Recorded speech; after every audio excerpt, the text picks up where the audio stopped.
Bonsoir à tous. Encore heureux d'être là avec vous ce soir et de pouvoir continuer sur notre sujet concernant la famille et spécialement pour nous qui vivons à la fin des temps. Merci Seigneur, merci à tous ceux qui nous suivent tous les soirs, à la radio, sur les réseaux sociaux, ici à l'église.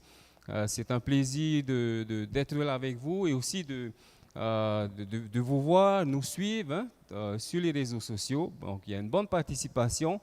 Merci Seigneur, merci pour les messages d'encouragement, merci pour les commentaires aussi. Et si vous avez des questions aussi, n'hésitez pas à les poser. Si toutefois vous avez des questions qui vous trottent dans votre esprit. Et puis, merci Seigneur pour sa parole, sa présence. Et puis, j'aimerais aussi souligner ici à Aroué, féliciter aussi l'Église, les anciens, les parents, tous, le ministère de la famille pour d'avoir organisé tout cela. Et aussi féliciter aussi les parents de nos techniciens ici à Aroué. Donc, si vous pouviez voir nos techniciens ici, je pense que vous serez surpris de savoir que c'est des jeunes, hein. Quand je dis jeunes, mais vraiment jeunes, hein. Il y a RTA c'est ça, hein, qui a la sono. Et RTA, il a quel âge? 11 ans. Alors imaginez, hein, en direct sur les réseaux sociaux, on confie à un enfant de 11 ans de gérer le sang. Eh ben, c'est vraiment que c'est un homme de confiance. Merci Seigneur. Merci RTA. Merci aussi à notre technicien qui est en haut. Je pense qu'il gère tout ce qui concerne le direct. Super. Et puis nos techniciens aussi pour la projection. Amen. Alléluia. Ben voilà, en fait, l'exemple, hein, de parents qui mettent leurs enfants au travail. Gloire à Dieu pour ce témoignage. Avant de continuer, j'aimerais passer un moment avec vous dans la prière. Notre Dieu, merci pour ce moment. Encore une fois, nous voulons te demander ta présence, par ton Esprit Saint. Ouvre notre esprit, purifie-nous par le sang de Jésus. Continue de nous entourer de tes anges parce que le combat est réel. Satan qui fait tout pour que nous nous éloignions de toi. Et toi, tu fais tout pour que nous soyons avec toi. Parce que tu es la vie, tu es la bénédiction, tu es amour. Oh Seigneur notre Dieu, merci.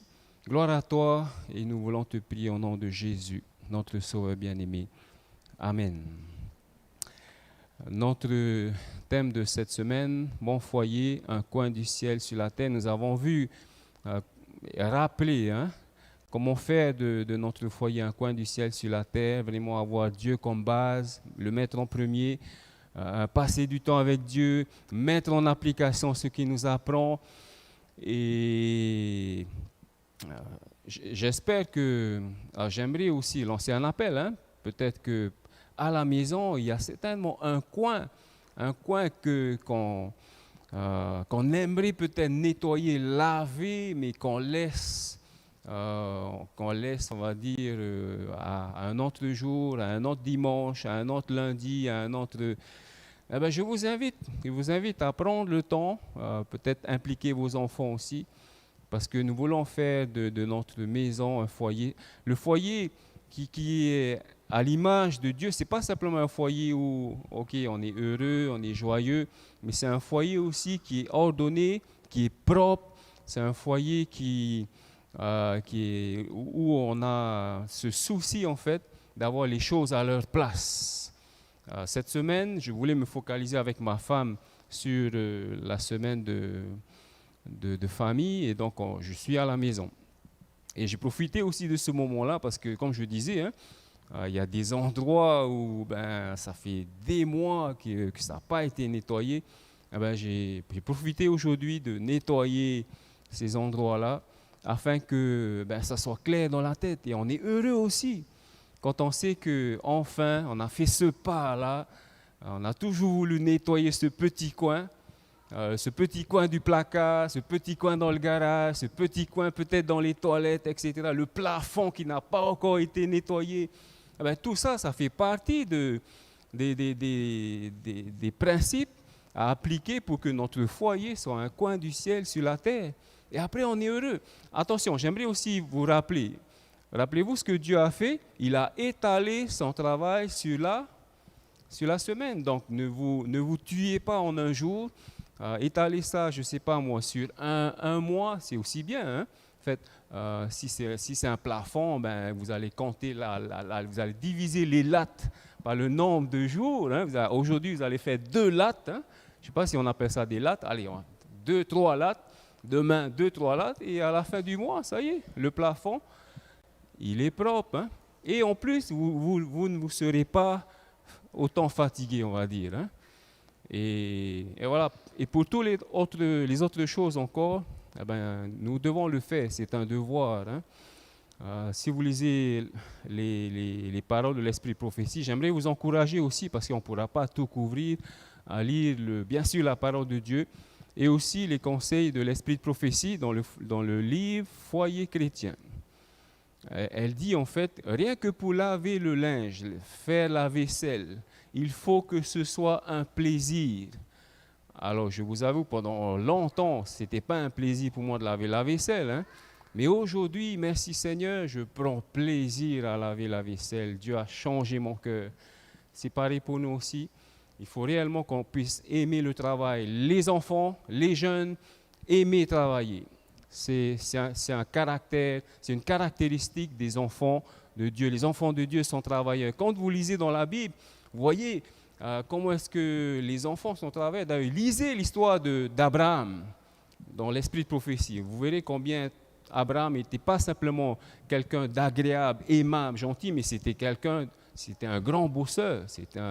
Il avait une gestion de 1000 personnes et il se déplaçait avec toutes ces personnes. Donc, c'est vraiment un exemple et nous avons encore d'autres exemples. Souvent, on aime bien dire « Ah, j'aimerais bien rencontrer Daniel et ses compagnons. » Parce que quand on lit l'histoire de Daniel, c'est super, hein? C'est top. Merci Seigneur pour ces histoires. Mais moi, j'aimerais dire, j'aimerais bien rencontrer les parents de Daniel. Parce que pour que Daniel soit aussi appliqué, pour que Daniel soit aussi spirituel, pour que Daniel ait la force, le courage de dire non à plusieurs choses, c'est parce que derrière, il y a eu une éducation. Hein. Ça a commencé au foyer. Et quand ces jeunes ont été envoyés à l'âge de 15 ans, eh ben, je ne sais pas si aujourd'hui on a le courage de laisser nos enfants de 15 ans comme ça. Hein. Je pense qu'on va se dire non, ils ne sont pas encore assez matures. Hein. Mais bon, pour Daniel et ses compagnons, ils étaient équipés, ils étaient préparés. Certainement qu'ils ont commencé très jeunes. Joseph aussi, hein, l'exemple de Joseph. Bon, le papa de Joseph avait un défaut. Il favorisait en fait Joseph et qui fait que ça crée des jalousies. Malgré tout, il a enseigné Joseph les bonnes bases. Joseph était l'enfant gâté, il restait à la maison. Bon, il travaillait aussi, mais il a dû passer plusieurs années en prison pour on va dire, avoir cette humilité de cœur. Dieu savait que Joseph avait besoin de passer toutes ces années en prison, mais par la grâce de Dieu, il a été transformé. Et comment est-ce que... imaginez un peu, vous avez un esclave et que vous voyez que cet esclave est quelqu'un d'ordonné, discipliné, il a le caractère de Jésus, et puis vous disiez, si vous avez un employé pour nous aujourd'hui, hein, vous dites, j'ai tellement confiance en toi, tiens ma carte bancaire, tu gères tout. C'est ce qui s'est passé avec Joseph. Il était tellement rempli des principes de Dieu que le maître lui a dit, écoute, tu gères tout, hein? Je m'occupe de rien, c'est toi qui vas gérer toute ma maison, sauf ma femme. Eh bien, vas-y. Bon, il n'y avait pas les cartes de crédit à l'époque, mais je pense que si Joseph vivait aujourd'hui à notre époque, je pense qu'il aurait reçu la carte de crédit de son patron pour gérer son business, hein, gérer son foyer. Donc, des exemples pour nous aujourd'hui qui nous prouvent que c'est possible. C'est possible de suivre l'exemple de notre Dieu et d'appliquer ces principes dans notre vie. Notre verset de base, on ne va plus le répéter, on le connaît très bien. Genèse chapitre 2, le verset 24. Nous avons vu depuis le début que tout commence avec Dieu et après il faut être mature, il faut se développer comme John le disait, comme l'exemple du fruit. Un fruit qui a atteint sa maturité, c'est un fruit qui s'est pleinement développé et qui est prêt à être consommé. Et c'est pareil pour nous aussi, quand on est pleinement préparé, développé avec nos parents, merci Seigneur pour nos parents, et quand on est pleinement développé dans le domaine physique, mental, spirituel, social, c'est important aussi. Combien de nos enfants ne sont pas assez développés dans le domaine social? Quand on va, B, va peu acheter le pain, G, B, va peu... Vous voyez un peu comment est-ce qu'on n'est pas forcément bien développé dans ces domaines-là? Je vous avoue que moi, quand j'étais plus jeune, j'étais très timide. Quand il y avait des personnes à la maison qui venaient, des visiteurs, ce qu'on faisait, nous, on allait se cacher. Tellement on était timide. Bon, merci Seigneur. Dieu a travaillé sur notre timidité. Nos parents, comment est-ce qu'on a pu surpasser cette timidité? Nos parents, quand on était très jeunes, eh ben, comment on dit ça? Ils nous jetaient dans les camps ados et dans les colonies. Enfin, pourquoi est-ce que je dis ça? Nos parents, bon, ils sont super, merci Seigneur pour nos parents. Mais quand on était petit, on nous envoyait en colonie ou camp ado. Et le truc, c'est que quand on arrivait en colonie, on ne se rendait pas compte que c'était la colonie. Et on voyait la voiture de nos parents quitter, on s'est dit, mais qu'est-ce qu'on fait là? Et c'est que dans le train-train qu'on se rend compte, ben non, on nous a déposés en colonie. Et ça nous a permis de couper ce cordon avec les parents et puis de vivre, de se débrouiller, quoi. Et surtout quand tu es blanc avec des yeux bleus, tu vas comme ça, et trapeau pas, et après on te hame, et voilà. Et même on te tape dessus. Voilà, mais ça a développé une certaine partie de mon caractère, et puis merci Seigneur.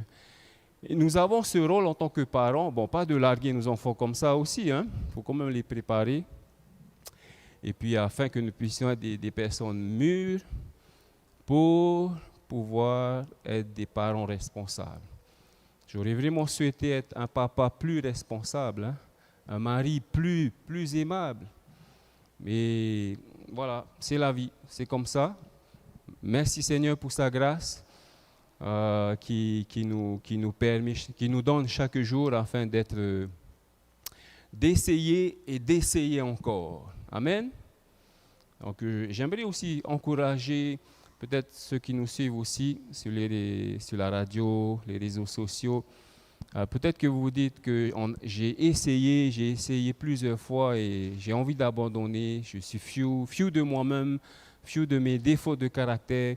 Mon frère, ma soeur, mon ami, persévère. Quand on regarde dans la Bible, toutes les personnes, les grands soi-disant de la Bible, on voit qu'eux aussi ont beaucoup échoué. Et malgré leurs défauts, Dieu était toujours là pour leur tendre la main et de leur dire « Relève-toi, c'est possible, tu peux y arriver ». Et ce soir, j'aimerais t'encourager aussi de te relever, d'y croire, de remettre les pendules à zéro avec Dieu ce soir, de dire « Seigneur, pardon, encore une fois, accepte-moi » et on va de l'avant. Merci Seigneur. Juste aussi un encouragement encore pour nos parents, parce qu'en ce moment, on voit ce qui se passe dans la ville, avec ces jeunes qui veulent se regrouper. C'est terrible de voir ces jeunes qui font des choses qu'on ne devrait pas faire. Cela nous montre, on discutait avec ma femme, que nous sommes arrivés à la fin. Et imaginez, le jour où Dieu va retirer pleinement son Esprit Saint, la catastrophe qu'on aura dans nos villes, la catastrophe qu'on aura dans nos sociétés. Donc c'est vraiment le moment de se préparer nos enfants, éduquer nos enfants, les mettre au travail. Il ne faut pas les laisser oisifs, il faut leur donner une responsabilité afin qu'ils puissent s'occuper. Et donc notre message de ce soir, nous sommes en guerre, veiller et prier. Ça ne suffit pas de passer du temps avec Dieu. Ça ne suffit pas d'avoir des principes qui sont bien fondés sur le caractère de Dieu, mais il faut aussi se rappeler qu'il faut faire attention. faire attention à ce que nous voyons, faire attention aux personnes que nous fréquentons. Et quand je dis ça, il faut vraiment faire attention. Parce que je me rappelle quand on était dans une église, je ne vous dirai pas où, on faisait tout pour que nos enfants ne voient pas n'importe quoi. Sur les écrans, à la télé, on essaie de filtrer ce qu'ils regardaient. Et puis un jour, quand ils avaient grandi, on était dans notre culte familial et on demandait aux enfants, les enfants, parce qu'on était arrivé sur le thème de la pornographie. Et je voulais savoir, j'ai demandé à mes enfants, les enfants, est-ce que vous avez déjà vu la pornographie? On était étonnés. Ils avaient quel âge à ce moment-là? Ils étaient tout petits. 10 ans, Véry peut-être 10 ans, Véry 10 ans, donc Hinavé est plus jeune et les enfants, Élisée et Noah, ils étaient encore plus jeunes. Et on était étonnés quand ils nous ont dit oui. On était choqués, on s'est dit, où vous avez vu ça? Bon, on s'est dit, ils ont certainement vu à l'école. Vous voyez, et vous savez, le plus choquant, c'est quand ils nous ont dit qu'ils ont vu ça quand ils étaient à l'église. Parce que quand ils étaient à l'église, il y avait un jeune de l'église qui avait son téléphone et qui avait ça dans son téléphone et qui montrait ça à ses amis. Et nos enfants ont vu ça. Alors, vous voyez un peu, en quelques minutes, comment est-ce que le diable fait pour saisir nos enfants, saisir les pensées et les cœurs de nos enfants. Donc, soyons prudents avec les fréquentations, avec les personnes avec qui nous laissons nos enfants. Des fois, on ne se rend pas compte ce que nos enfants peuvent apprendre en une journée. Parce qu'on a laissé nos enfants à des personnes soi-disant de confiance. Donc, il faut qu'on soit très prudent, veillant, et aussi prier. Prier parce que la vie dans laquelle on vit, il y a des êtres invisibles. Il y a Dieu, bien sûr, qui est invisible. Il y a les anges. Il y a les anges du mal, il y a les anges du bien. Et il y a ce combat qui se passe. Un combat pour nous attirer soit vers le bien, soit vers le mal. Et on est amené à faire un choix, à prendre une décision, soit de suivre l'ennemi, soit de suivre Jésus. Et le diable va utiliser nos 5 sens, ce qu'on voit, ce qu'on entend, ce qu'on mange, ce qu'on touche, ce qu'on sent. Et c'est la manière de nous séduire, c'est la manière dont le diable utilise pour nous écarter de Dieu.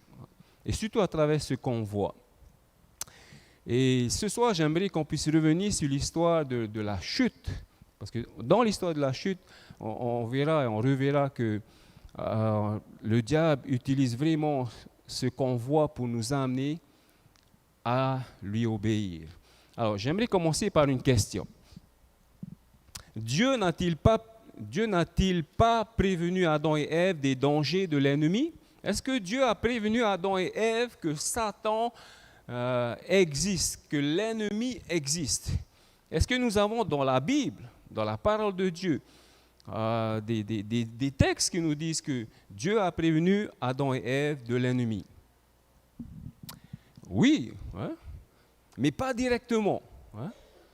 Il n'y a pas un texte qui nous dit directement que Dieu a dit à Adam et Ève, attention, il y a Satan qui rôde et qui veut vous faire chuter. Mais ce soir, nous verrons que quand on lit la parole de Dieu et quand on médite et quand on réfléchit bien, logiquement, et dans les versets, on verra que Dieu a prévenu Adam et Ève des dangers. Bien sûr, dans l'esprit de prophétie, c'est dit clairement que Dieu, les anges, en fait, ont prévenu Adam et Ève qu'il y a Satan qui rôde et qu'il faut faire attention. Il ne faut pas qu'ils s'éloignent l'un de l'autre, rester ensemble. Donc, il y a cette idée de soutien. Donc, Dieu a prévenu Adam et Ève. Dieu encore aujourd'hui nous prévient. Dieu nous prévient, nous aussi, aujourd'hui.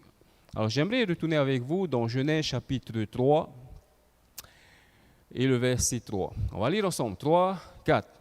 Le serpent était le plus rusé de tous les animaux des champs que l'Éternel avait fait. Donc j'ai mis ici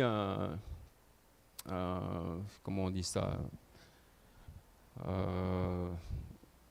je ne retrouve pas mes mots, une chronologie, on va dire, voilà, mais si, une chronologie, pour nous montrer ici, en vert, c'est avant la chute de l'homme, de la femme. En rouge, c'est tout ce qui vient après la chute de l'homme, de l'humanité. Et on nous dit ici, et je vous pose la question, quand on dit que le serpent était le plus rusé de tous les animaux, ce verset, est-ce que c'était après la chute ou avant la chute? Avant la chute. Merci John.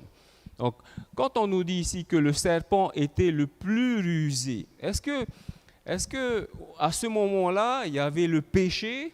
Non, il n'y avait pas encore le péché. Est-ce que cette notion de serpent, est-ce que le serpent était mauvais à ce moment-là? Non, il n'était pas encore mauvais.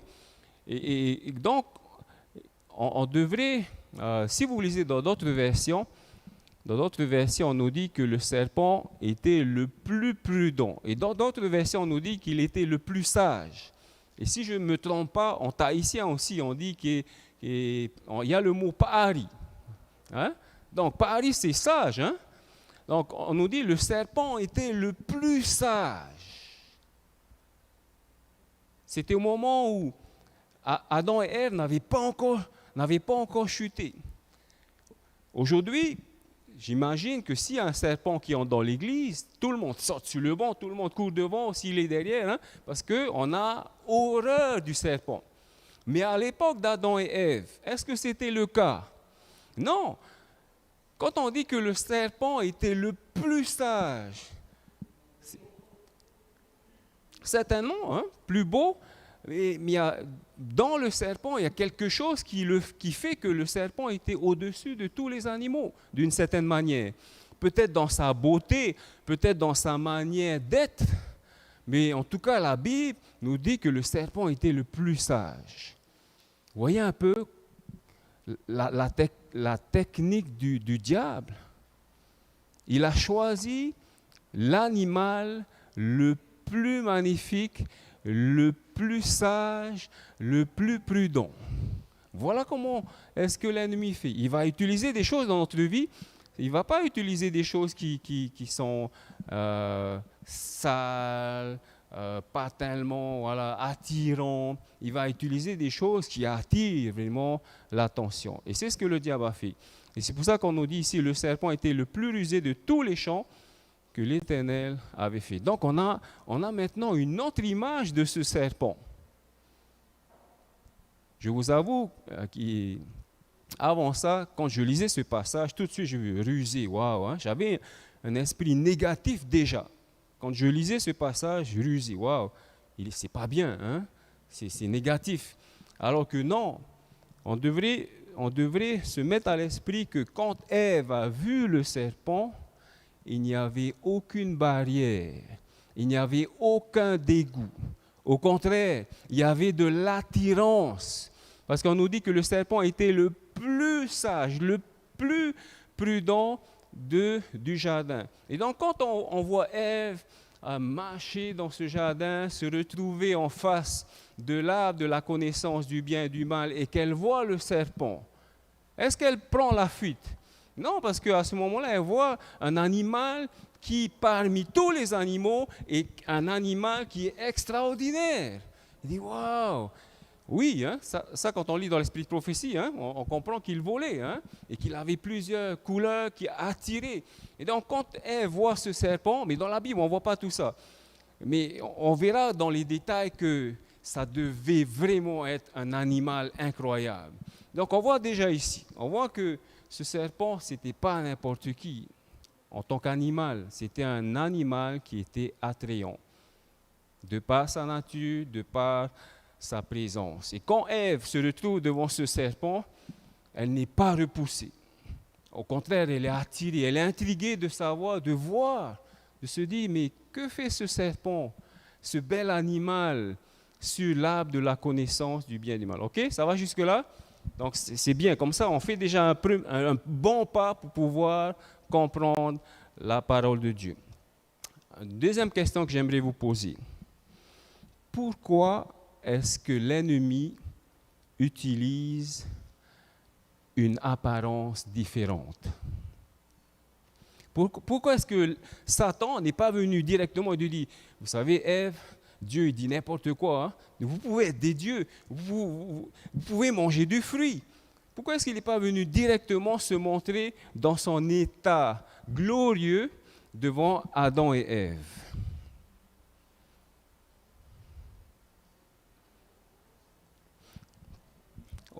Oui? Oui, physiquement. Alors, ok, j'entends dire qu'elle aurait eu peur. Mais quand on lit dans la Bible, dans Ésaïe, dans Ézéchiel, on nous dit que Lucifer était le plus beau.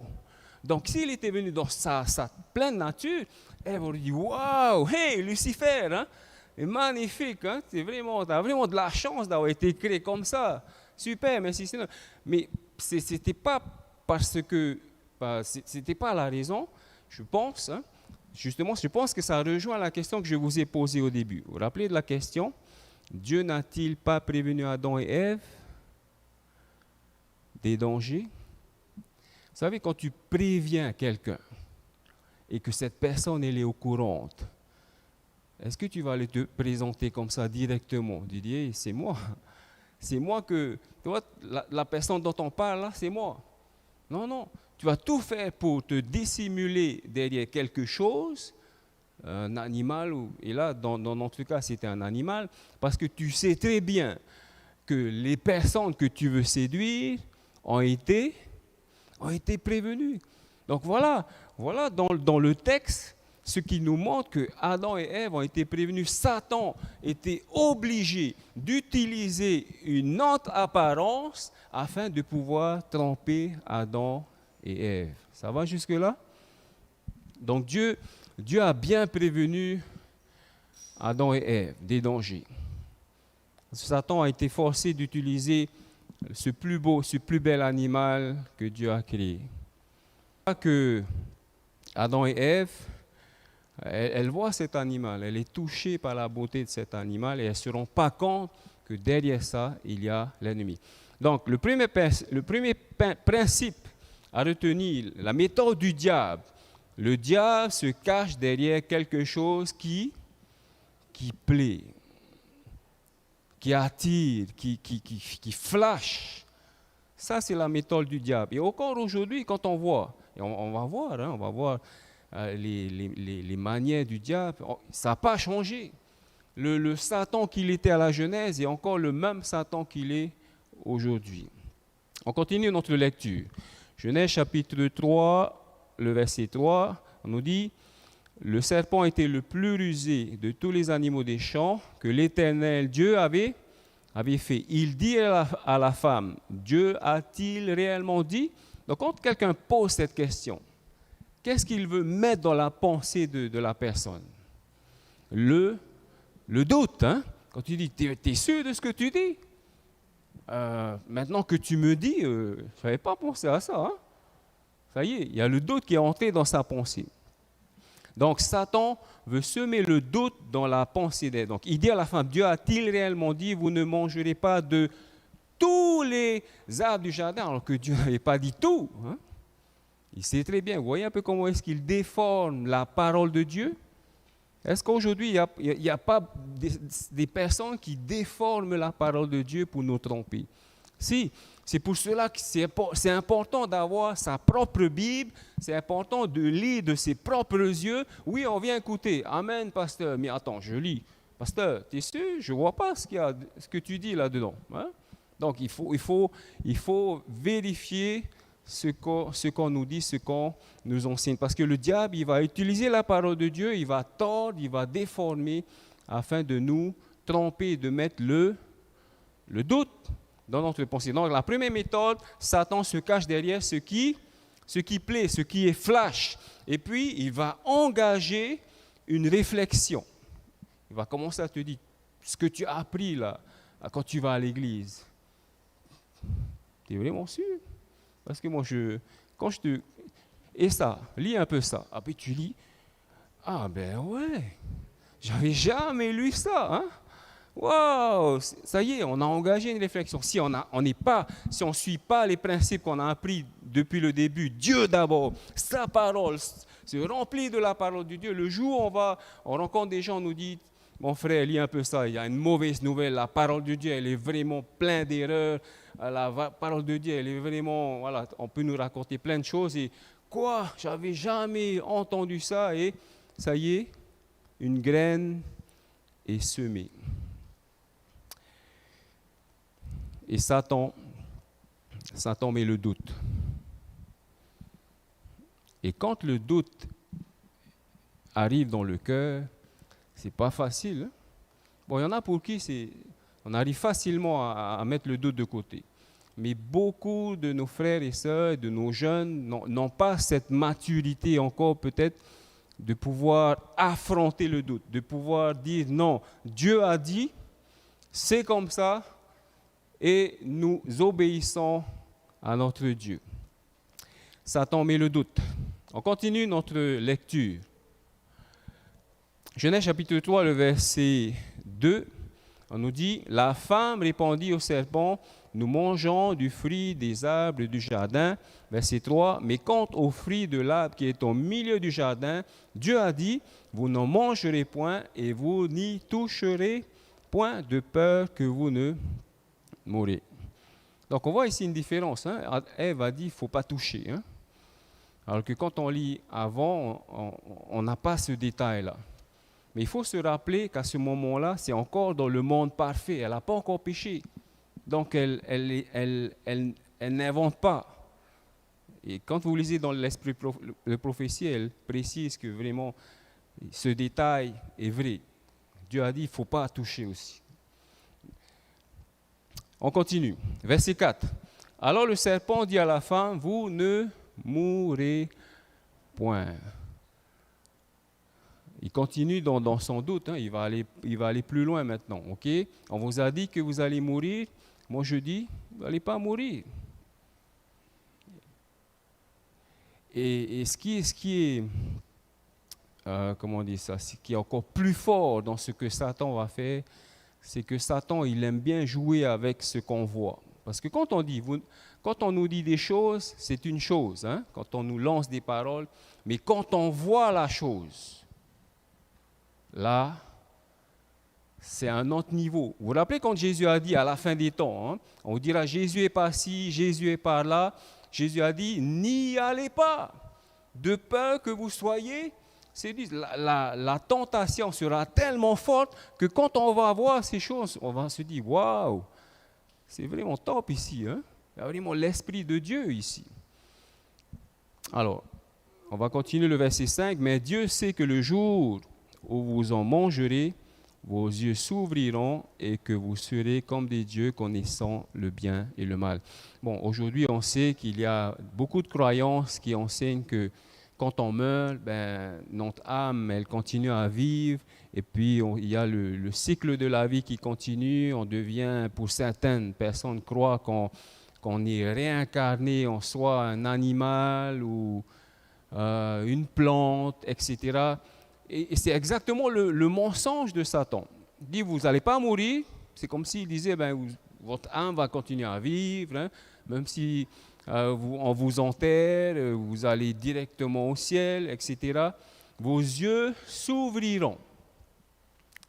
Alors, retenez bien ce détail, hein, vos yeux s'ouvriront. C'est-à-dire que le jour où vous allez manger de ce fruit, vous n'allez pas mourir, hein, de deux, vos yeux vont s'ouvrir et vous serez comme des dieux.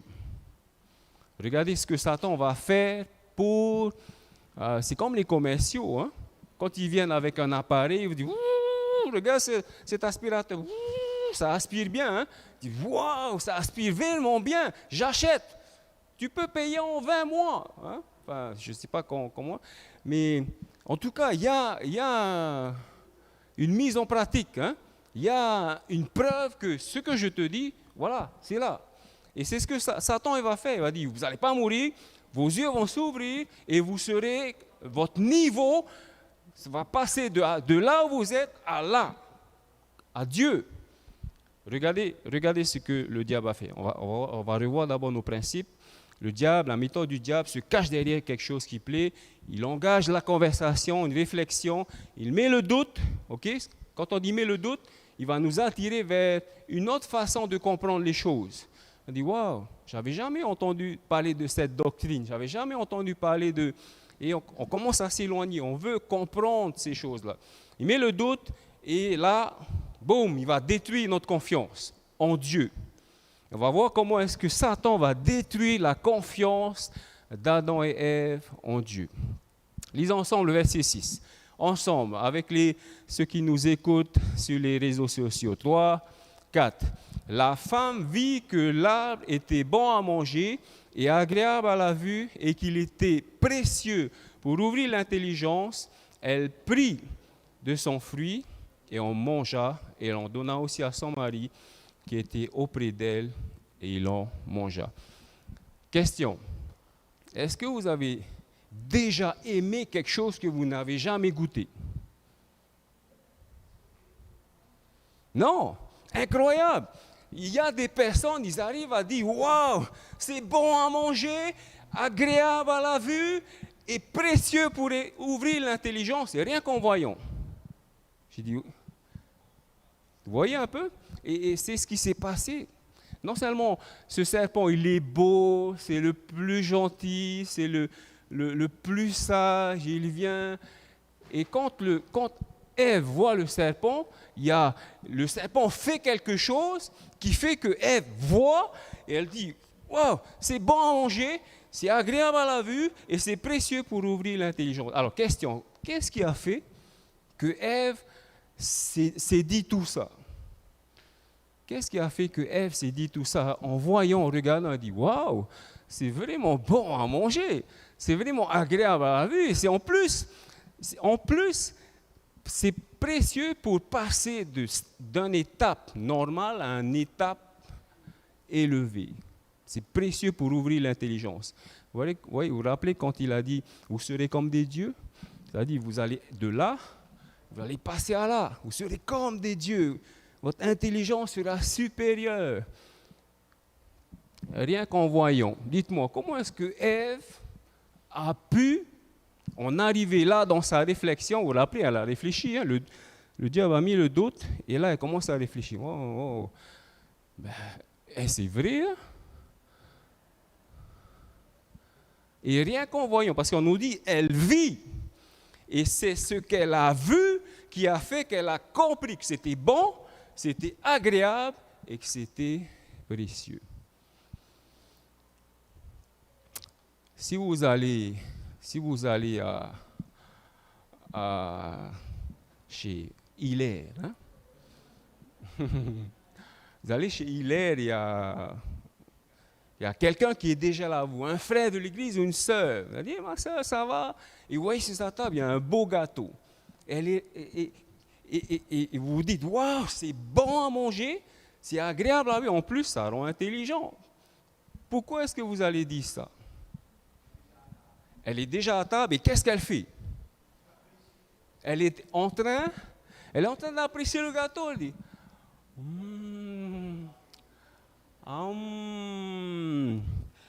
Alors John, tu arrives, tu ouvres la porte de chez Hilaire, tu dis, ma soeur, apparemment, quand je te vois la façon de manger, c'est bon, c'est agréable à la vue et apparemment, tu es plus souriante. C'est quoi? C'est le fait qu'elle est en train de manger. Quand Ève a vu le serpent manger du fruit, en plus il parle. C'est là qu'elle s'est rendue compte que l'arbre est bon à manger, parce qu'elle voit le serpent manger. Agréable à la vue, parce que, bon, elle a déjà vu le fruit, hein? C'est un beau fruit. Mais là, maintenant, elle voit que le serpent, il est en train de manger. Apparemment, le serpent, il se plaît à manger ce fruit en plus. Il est précieux pour ouvrir l'intelligence parce que le serpent que je voyais tous les jours, il ne parlait pas. Et maintenant, il me parle. À ce moment-là, Ève ne savait pas que c'était Satan. Hein? Mais au moment où elle voyait ce serpent manger, elle ne s'est pas doutée que derrière tout ça, il y avait l'ennemi. Vous voyez un peu comment le diable peut nous séduire aujourd'hui? Il va utiliser de belles choses et il va faire des démonstrations devant nous. On dit, waouh, mais maman, hein? Je veux aussi ce truc-là. Quand je la vois bouger, je le vois bouger. Elle est dans sa 4x4, elle est dans son main. Je veux aussi. Parce que les yeux, ce qu'on voit avec les yeux, ça attire. Et surtout quand c'est beau et qu'il y a plein de lumière. Et voilà, on aime ce genre de choses. Donc la femme, elle a vu le serpent en train de manger. Et quand vous lisez dans l'esprit de prophétie, elle le dit clairement. Parce qu'elle a vu en vision, nous, on n'a pas ce privilège. Nous, il faut qu'on aille dans la parole de Dieu, méditer dessus, dire, ah, la femme a vu que le serpent est en train de manger. Et c'est là qu'elle s'est rendue compte que c'était bon. Parce que quand elle a vu que le serpent parlait, elle a dit apparemment, c'est précieux pour ouvrir l'intelligence. Parce que le serpent, avant, il ne parlait pas. Et maintenant, il parle. Une fois que dans l'esprit, tu es convaincu, qu'est-ce qui se passe? Tu sors ton chéquier, tu sors ta carte bancaire, dis commercial, je prends. J'achète. En 20 mois. Malheureusement, c'est ce qui s'est passé avec Ève. Elle a été convaincue que ce que Dieu a dit, c'est un mensonge. Parce que ce que je vois là, c'est faux. Le serpent n'est pas mort. Il est là devant moi. Ce que Dieu me dit, c'est des mensonges. La parole de Dieu est un mensongère. Je vois quelqu'un qui mange du fruit, qui ne meurt pas. En plus, il parle. C'est bon à ouvrir l'intelligence. Serpent, c'est toi que je veux croire. Une fois que le cœur, l'esprit est convaincu, c'est difficile. Et d'ailleurs, on voit ça avec nous-mêmes. Une fois qu'on est pris, que notre cœur est pris par quelqu'un, par quelque chose, tu as beau dire, mon frère, ma soeur, tu vas vers un mur. Il est tellement beau, elle est tellement belle. Pourquoi? Parce que le cœur, l'esprit a été convaincu que c'est lui, que c'est elle, que c'est cette chose qu'il me faut. Et pour retourner ça, ça prend du temps. Il faut que l'esprit vienne arracher, vienne nous délier des griffes du diable. Il faut la prière. Il faut combattre, il faut lutter avec Dieu dans la prière pour nos enfants, pour nos parents, pour notre mari, pour notre femme, pour toute personne qui sont enchaînées dans leur esprit par les griffes du diable. Il n'y a que la prière qui peut nous aider. Il n'y a que la prière qui peut les aider. On revoit la méthode du diable, il se cache derrière quelque chose qui plaît, il engage une réflexion, il met le doute, il détruit notre confiance, il nous donne des preuves mensongères. Il nous donne des preuves mensongères. Et alors là, on se dit, waouh, c'est top, hein? Aujourd'hui, le diable, il nous donne des preuves mensongères. Aujourd'hui, on aime bien le mensonge. La plupart des films, on dit à 99% sont des mensonges. Mais qu'est-ce qu'on aime? C'est beau, c'est bien maquillé, c'est les effets qu'il faut. Et j'étais dedans aussi, je pouvais rester toute la nuit devant le... S'il y a la série 21, dans la série 21, il y a 22 films, il faut terminer les 22 films en une soirée. Vous voyez comment on est séduit? C'est bon, c'est bien, c'est... Waouh, j'y crois. Et on y croit tellement qu'on est capable de raconter le lendemain au travail. Ma soeur, t'as vu la dernière série? Ouh, le mensonge qu'il raconte dedans, c'est magnifique. Vous voyez jusqu'où on va, on est pris dans ce mensonge du diable. Et on est prêt à évangéliser. Il dit, ma soeur, il faut que tu aies Netflix. Abonne-toi. Vous voyez jusqu'où ça nous pousse. Au lieu d'être amené à évangéliser l'évangile, on veut évangéliser la télécommande.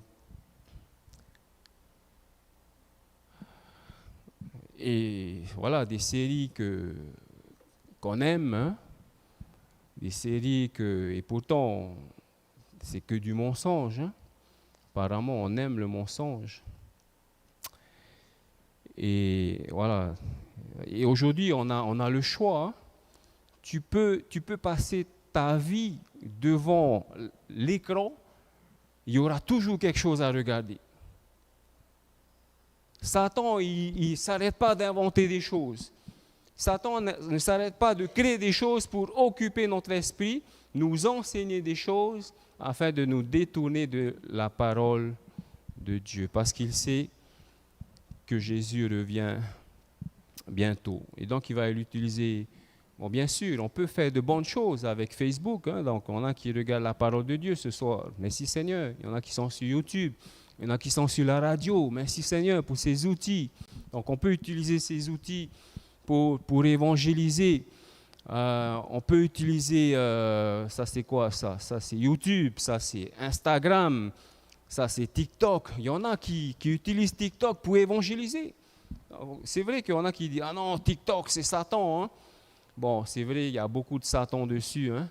Mais il y en a qui utilisent, par la grâce de Dieu, qui envoient des messages de la parole de Dieu sur ces réseaux sociaux. Les jeux, bon, il y a de bons jeux, hein? Il y a des jeux éducatifs, merci Seigneur pour ces jeux, mais il y a un tas de jeux qui ne nous amènent pas à être des enfants de Dieu, des jeux qui apprennent à tuer, à taper, il y a des jeux qui apprennent à voler, violer, et on peut continuer la liste.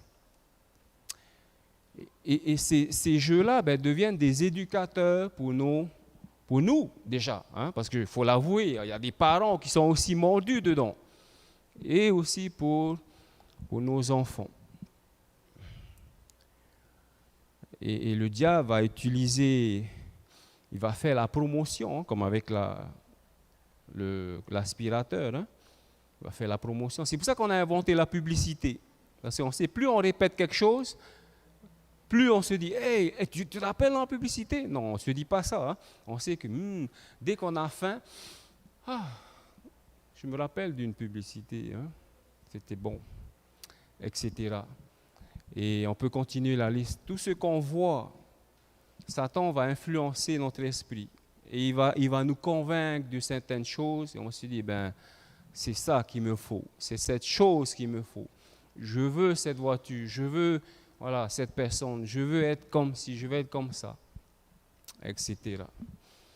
Un autre domaine qui fait des ravages aussi, bien sûr, ce sont la pornographie. On va juste lire des statistiques. Par exemple, ici, c'est le côté... Là, ici, c'est pour les hommes. Hein. Là, c'est les femmes. On nous dit 56% des divorces impliquent qu'au moins un des partenaires s'intéresse trop aux sites porno. Donc ça a un rapport aussi avec les divorces. Bon, il n'y a pas que ça. Hein. On nous dit ici 40% du côté des femmes, des addicts mariés risquent de divorcer. Donc un peu moins. Hein. Apparemment, il y a plus d'addicts chez les hommes que chez les femmes. 76% des 18 ans à 24 ans, 42% des 18 ans à 24 ans. Donc, mais je pense qu'aujourd'hui, avec les moyens qu'on a, c'est plus simplement 24 ans, c'est tous les âges. On a appris à ma grand-mère d'aller sur Facebook parce qu'on veut communiquer avec elle. Hein. Elle sait utiliser Messenger. Quand elle est à retour, on l'appelle « Mémé, ça va hein? » Donc, il y a des personnes qui savent utiliser ces moyens technologiques. Bon, ma grand-mère, des fois, quand elle voit un appel, elle panique, elle regarde à droite, à gauche, B, viens un peu, comment on allume ça, hein, etc. Mais c'est pour dire qu'aujourd'hui, même les Matahiapo ne sont pas à l'abri aussi de l'attaque de l'ennemi. Ok, on revoit la méthode du diable, il est 8 heures.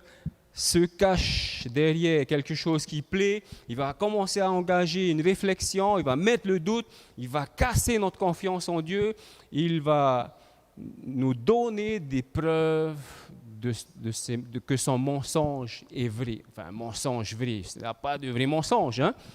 Mais apparemment, pour nous, il y a de vrais mensonges, parce que quand on voit les films, on se dit, ma soeur, mon frère, regarde, je te raconte le film, et on peut passer des heures à raconter. Frères et sœurs, nous sommes en guerre. Quand Ève a été séduite, elle était heureuse. Hein? Elle voit le serpent, elle voit le serpent manger. C'était pas conflictuel. Hein? C'était agréable de voir ce beau serpent, de voir ce serpent manger et de participer. Finalement, la conséquence arrive. Et nous sommes en guerre. Pour nous aujourd'hui, nous devons prier, nous devons faire le bon choix à chaque instant, parce qu'il n'y a pas un moment où on dit, ok, ce soir j'ai été au pourri, ça y est, je suis blindé maintenant. Hein? Non. D'ailleurs, juste pour vous raconter, en rentrant avec madame, on a vécu vraiment un conflit, je ne sais pas, mais hier soir, c'était terrible pour nous deux. Bon, on a notre part, mais je pense que l'ennemi voulait vraiment nous secouer hier soir. Et merci Seigneur, on est là. On aurait pu ne pas être là ce soir. L'ennemi, il va tout faire pour nous casser comme il peut. Hein. Et c'est vraiment un combat à mener, il faut le passer dans la prière. Merci Seigneur pour vos prières. Certainement, vous avez prié pour nous et que voilà, on est là encore ce soir. Merci Seigneur. Gloire à Dieu. Continuons de prier les uns pour les autres. Hein. D'ailleurs, j'aimerais qu'on puisse, avant de chanter, on va passer un temps en prière. Pour chacun d'entre nous, pour ceux qui ne sont pas là, pour ceux qui nous regardent, qui vivent certainement des moments difficiles aussi. Parce que quand on prie sincèrement, de tout notre cœur, qu'est-ce qui se passe? L'ennemi tremble. C'est quand on prie harmonie, quand on va sur l'île, oh, Seigneur, protège-nous. Hein? Là, ça, c'est vraiment des prières. Hein? Bon, je le dis comme ça, mais au moins, on se voit. Hein? On se dit, non, ça, c'est moi, ça. Hein? Il ne faut pas ce genre de prière. Il faut vraiment, Seigneur, s'il faut parler à haute voix, faites-le. Il faut que ça vienne du fond du cœur. Seigneur, ça ne va pas dans ma famille, ça ne va pas dans mon couple, ça ne va pas dans ma vie. J'aime ceci, j'aime la porno, j'aime les films, voilà. Délivre-moi. J'ai besoin de toi, s'il te plaît, Seigneur. Délivre le foyer de mon fils, de ma fille. Délivre mon fils, délivre mes enfants, délivre mon mari, délivre ma femme, délivre l'Église. On appelle ça la prière fervente. Vous l'appelez dans la Bible, on parle de ça. La prière du juste a une grande efficacité, bien sûr, hein, mais la prière fervente fait trembler le diable. Et alors le diable, il prend la fuite. Mais ce n'est pas encore fini, on n'est pas encore blindé, il faut encore continuer à veiller et à prier. Parce que quand il s'en va, la parole de Dieu nous dit, il revient avec ses collègues. Il dit, celui-là, c'est vraiment un champion. Là. On a besoin de 7 autres. Il faut le casser là, parce que là, il parle trop de Jésus, il parle trop de ce qui est bon, il parle trop de ce qui est vrai. Il faut l'arrêter. Amen. Nous allons passer du temps avec Dieu. Satan utilise ce qu'on voit, ce qu'on écoute, ce qu'on entend, ce qu'on mange. Veillez, priez, va dire Jésus dans le dernier verset, Matthieu 26, 41. Retenez bien ce verset. Ceux qui nous écoutent à la radio, ceux qui nous écoutent dans les réseaux, Matthieu 26, 41. Retenez bien ce verset, Matthieu 26, 41. Veillez et priez afin que vous ne tombiez pas dans la tentation. Ce qui va nous aider à ne pas tomber, c'est de faire attention, de veiller, d'être sur ses gardes. mais pas simplement d'être sur ses gardes, mais surtout de prier avec Jésus. Je termine avec cette histoire. C'est l'histoire d'un aigle qui prend son envol et c'est en hiver, il fait froid, c'est difficile de trouver de la nourriture. Et voilà, il voit sur ce grand fleuve, on va dire, hein, chute de Niagara, il voit un animal flotter. C'est vraiment, c'est une bénédiction pour lui. Il pourra manger. Donc il descend, il se pose sur l'animal qui flotte, et voilà qu'il commence à manger, parce ça fait des jours qu'il n'a pas mangé. Et il profite parce qu'il sait qu'il y a la chute qui arrive, il y a la chute qui est devant lui. Et il mange aussi vite qu'il peut manger, parce qu'il se disait, quand il va arriver au bord du précipice, il va s'envoler, il va devoir lâcher l'animal. Et donc il mange, il arrive il y a 5 mètres, 2 mètres, 1 mètre, c'est le moment de lâcher l'animal. Il déploie ses ailes, il commence à battre des ailes. Et qu'est-ce qui se passe? Il se rend compte, alors que l'animal est en train de tomber, que ses griffes ont gelé dans l'animal. Et il tombe avec l'animal. Frères et sœurs, souvent on se dit, bon, Jésus revient, il revient demain, dans 2 ans, dans 3 ans, 4 ans, on a encore le temps, on va encore mettre nos griffes dans certains péchés, dans Netflix, voilà, vous choisissez le péché que vous voulez. Et on se dit que quand on verra les signes, vraiment que c'est vraiment la fin, quand on sera vraiment au bord du précipice, on va lâcher tout ça. On va revenir à Jésus de tout notre cœur, soi-disant. Mais une fois qu'on est accroché au péché, le péché, il ne nous lâche plus. Et donc c'est maintenant, c'est ce soir qu'il faut décider. Mon ami, ma soeur, mon frère, et à nous tous, c'est maintenant qu'il faut lâcher, qu'il faut couper la corde, comme on a vu hier soir. C'est maintenant qu'il faut couper. Seigneur, prends le ciseau, coupe. Je n'ai pas envie de couper. Il faut être honnête avec Dieu. Seigneur, je n'ai pas envie de couper. Je n'ai pas envie de jeter la télécommande. Fais quelque chose. S'il te plaît, viens me délivrer. Aide-moi. Enlève ce goût, enlève cette envie, enlève ce désir, afin que ta volonté soit faite. Amen. Amen. Nous allons prier. On va faire désolé, on va faire une